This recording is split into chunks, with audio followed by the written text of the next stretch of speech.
this truck feels like the soul of Tesla. This thing's like, all right, welcome in the Cybertruck. We are driving down to the airport to pick up Mr. Sandy Monroe. He is currently tearing down a Cybertruck out of his facility in Michigan, but he's in town in the Austin area to attend South by Southwest. He'll be at a talk where actually I'll be moderating that talk as well, so I'm super excited about that. So thank you guys at Lithium X and Monroe for inviting me to moderate that discussion. But we're in the Cybertruck right now. We're gonna go pick up Sandy, and I want to talk about how I'm thinking about this vehicle long term. Before we do that, this Cybertruck is run out of Cybertruck ATX. They're a Cybertruck rental business here in the Austin, Texas area, and they let me borrow their car, their truck, to go pick up Sandy to talk about the Cybertruck. And I figured it makes sense to talk about Cybertruck while having a Cybertruck. And so thank you very much to the guys at Cybertruck ATX for letting me use their car. Make sure that when you're in the Austin area, you use them for your Cybertruck rental services. Super awesome people. Couldn't recommend them high enough. This freaking truck is incredible, and they have a custom paint job on it as well. So this thing sticks out like the nicest thing you'll ever see. So thank you all very much for Cybertruck ATX for letting me use this truck. So Cybertruck, if you've seen my video before this one, sort of went into my review of the truck, my first impressions as a Tesla owner, how I'm thinking about the truck, how I'm, what I'm feeling as I'm driving it. And really the major takeaway here for me is that it seems like Tesla has done a uniquely good job with this vehicle. Obviously, as somebody who's probably going to be biased, towards Tesla. But the reason why I say that is, if you compare the launch of this vehicle with the other vehicles they've come out with, you can tell that they've put in quite a bit of thought around quality, around ensuring that the product launches in the best possible manner. And if you think about the product catalog of Tesla up to this point, so the S and the X, the 3 and the Y, the S and the X and the 3, all three of them had, let's say, less than stellar launches, meaning that the cars offered a brand new experience and a brand new value proposition that didn't exist in the market at that time. But there was always a little bit of a exchange you have to do as a let's say a Tesla enthusiast, where you would be comfortable with some of the shortcomings that the car would come with. And I'm really mainly talking about quality, trim, how the car's put together. Not that they're put together poorly, but for the price brackets that you would typically buy those cars in, you could go with an alternative and get, let's say, trim that doesn't rattle, or panels that align nicely. And that was just a little bit of an exchange that you had to do with the company. Now, as the products would ramp and they would get more mature, then all those things would get resolved, and then over time you'll have a product that actually is pretty damn good, like in all senses of the word, not just performance, but like trim and quality and stuff like that. Now, with the Cybertruck, the biggest thing that I've realized now that I've spent a little bit of time with it is that you can tell Tesla has spent a lot of time ensuring that the quality is raised on their product. And if you pay attention to the Model 3 refresh that they've put out there as well, that's another thing that the theme that's out there with that vehicle is like, hey, this car feels more luxury, more premium. It feels like something that's more up the pricing ladder, let's say. It actually, I'm getting my money's worth is some of the things that I've been hearing from people when it comes to the quality of the car. And so I think this sort of points to maybe Tesla starting to enter a different phase as an automaker, whereas they're maybe growing out of their phase where they know their customer base is going to be quite forgiving. And, best case scenario for them, just they don't even care, which I think is a lot of them. They don't really care about the little, misaligned gaps and maybe a little bit of a squeak and rattle there or whatever it may be. They're just happy to have a car that makes them happy, right? All that stuff is secondary. The driving dynamics is just way better than whatever is wrong, quote unquote, with the car. But now at least I can kind of feel like Tesla's being like, okay, well, we're also going to move past that phase as well. And we're going to start really focusing on giving you a product that is good across all the different things that people are looking for. And I think a function of that is maturity, where the company, I think, is recognizing that if they want to get into this next leg of the company's growth, they have to be mindful that they're going to start selling to a clientele that maybe even after the 10 years that Tesla has been, has existed, these folks are not going to have the same level of tolerance that, say, the first adopters or the early adopters were with Tesla vehicles. They're going to expect a more, let's say, complete package. And I think it also sets them up for how they want to approach the next generation vehicle. This is sort of like, I believe, a sort of an early look into this, where with that car, let's not even talk about the Cybertruck here for a second. With that car, it's going to be incredibly important to have something that feels really, really good everywhere. Because now you're going to be selling this compact car to millions of people per year. Millions of people per year, especially if it comes in at $25,000. And those people, maybe it's the most expensive thing that they've bought. It's something that it's very aspirational for them, and ending up with a product that maybe has that rattle or that squeak, or maybe has a little bit of a misaligned gap, especially for being something that they've spent so much money on relative to everything else they spend money on, might create more of an issue than any other product they've released thus far. And that's kind of counterintuitive, I feel like, to think about, because you think about, well, I spent, let's say this truck is $100,000 today, right? If you want to buy it from Tesla, that's $100,000. The Founders Edition all-wheel drive Cybertruck.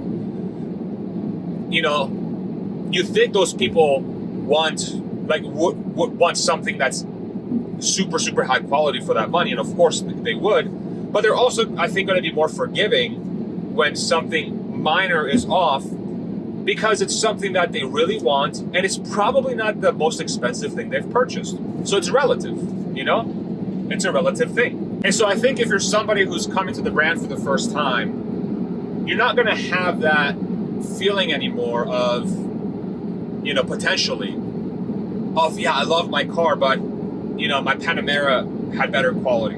And that might still be the case. Like, let's give Porsche their props. I mean, Porsche makes really high quality cars, y'all. I mean, they are an incredible brand. They really are. But this is a more simple design, definitely a lot more Spartan. There's not a lot going on. And a lot of people, I personally love the clean design of this truck, but it also feels good. It feels quality. It's hefty. When my wife and I went and picked up coffee this morning, the first thing my wife said is like, damn, this thing feels so premium.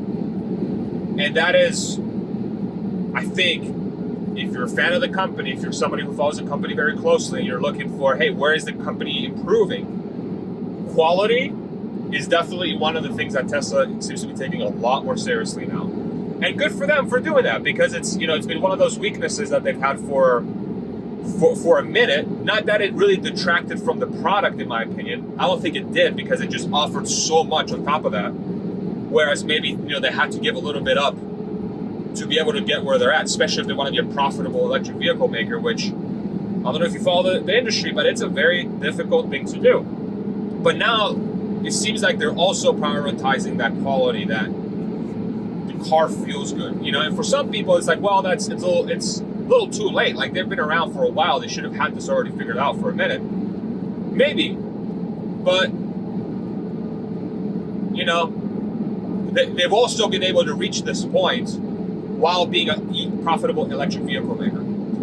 So as it pertains to this truck, I really do feel like the people that experience this truck for the first time, especially if they haven't used the truck before, I think they're going to be shocked at how well and how easy it is to drive.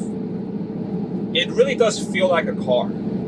It has a car vibe to it. It's like an oversized car that rides really, really nice, has very quick steering response. It rides really nice on the highway. It's just kind of big.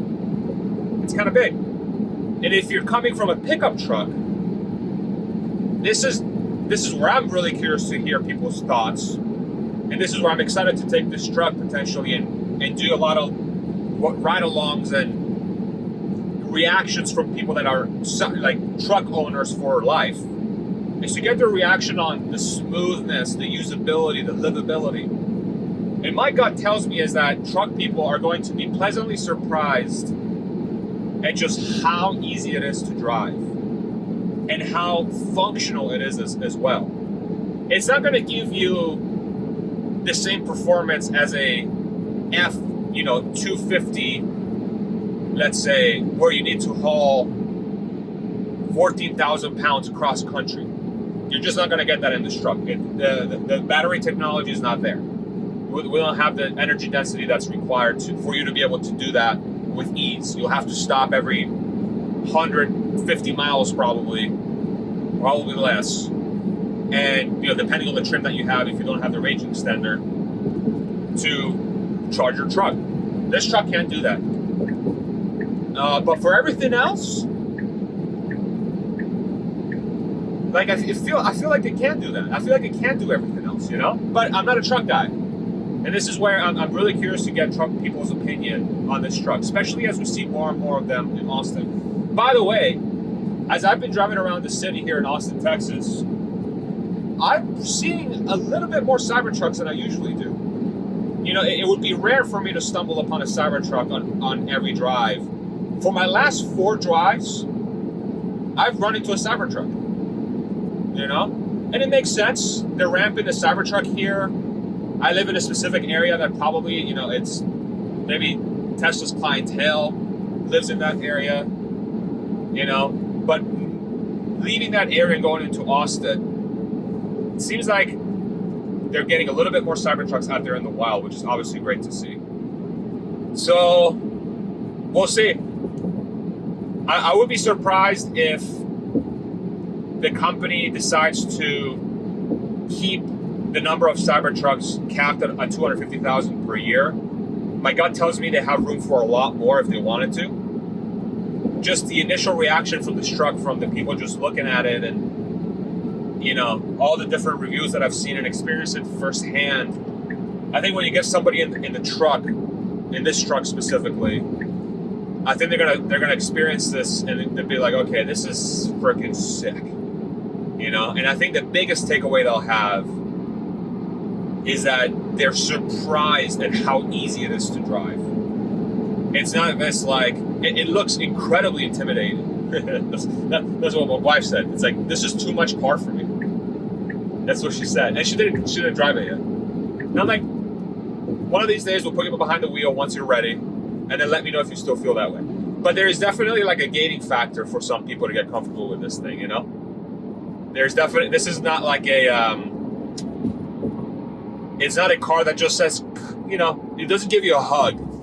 It's not like, come. One of the things that I heard Rivian talk about their trucks, and I think they're 100% right. RJ, the CEO of Rivian, said that the Rivian is welcoming. It's meant to give you a hug when you approach it. It doesn't want to be scary. It wants to bring you in. And I totally agree with that assessment. I think they've done a phenomenal job doing that.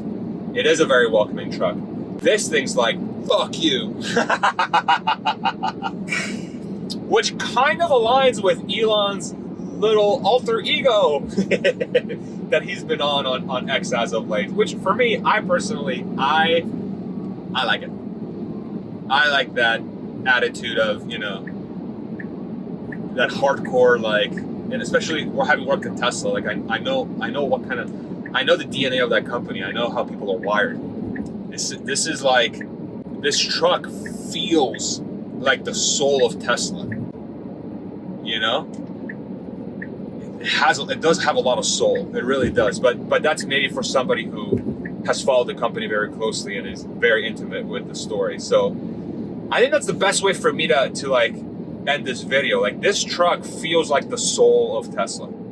Some people might think it's soulless because it's an EV drivetrain and you're kind of disconnected from the road. If you're a driving enthusiast, and I totally get that and I respect it. But if you're somebody who really appreciates engineering and bold design and sort of this like an attitude, you know, like an attitude of like, we know we're making the best stuff and you're just missing out kind of thing. That's the vibe I'm getting from this truck. And I, to no one's surprise, if you watch this channel, I like that a lot.